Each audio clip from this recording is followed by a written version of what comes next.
And standing right in front of you, your perfect DJ Charot in the morning. Wow, grabe na talaga yung pagbubuhat ng bangko.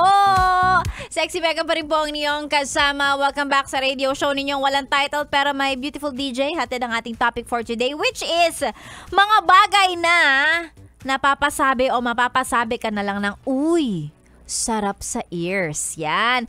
Mga bagay na masarap sa ears, masarap pakinggan. Okay, magbasa tayo ng mga sagot ng mga best natin, mga sagot from our Facebook page. Kung nais ninyong sumagot, nais nyo makichika for this morning, isend nyo lang po sa ating Facebook page.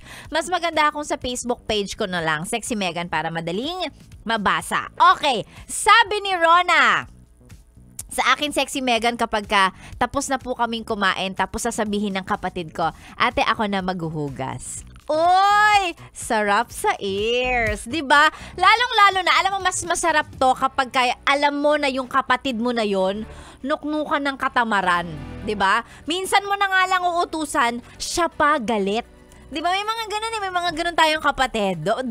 Alam mo, normal lang naman yon, lalong-lalo na kapag marami naman kayo sa bahay. May iba dyan sasabihin, bakit hindi na lang si ate yung maghugas? Mga ganon. Bakit hindi na lang si ganito yung yung ganon, yung magtuturoan talaga kayo. Naniniwala si Sexy Mega na normal yan. Kami nga ng kapatid ko, dalawa lang kami, di ba? Paano pag marami kayo magkakapatid? So talagang ang dami mong pwedeng ituro. Bakit hindi na lang siya yung maghugas? Bakit hindi na lang siya yung ganyan? Ako naman yung nagluto, ako na yung nagsandok ng kanin, ako pa maghuhugas. Yung mga ganon, nagbibilangan ng ginagawa na gawaing bahay. So yes, kapag nagsabi ang kapatid mo na, ate, ako na maghuhugas. Ay! Sarap sa ears! Sana gumamit ako ng mga 3 plato, tsaka mga 3 platito para marami lalong uhugasan. Kasi minsan-minsan lang. Oh, diba?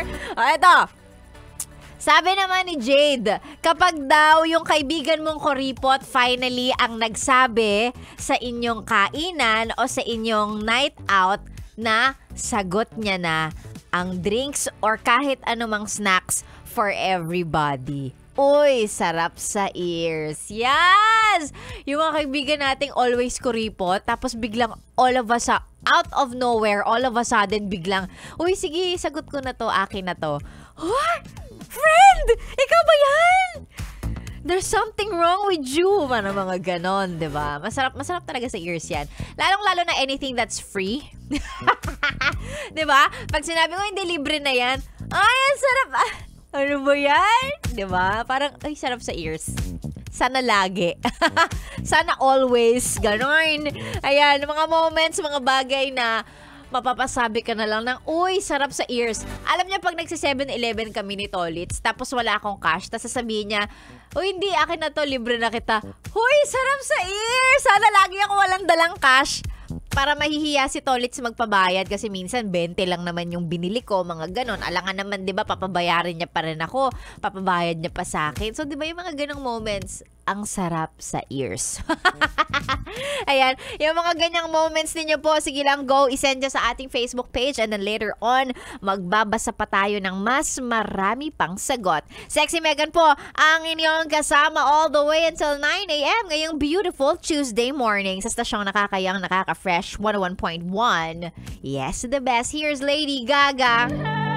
Kung alam mo ang kanta, sabayan mo na. Here's Lady Gaga, Hold My Hand. Good morning, mga best! Hold my hand.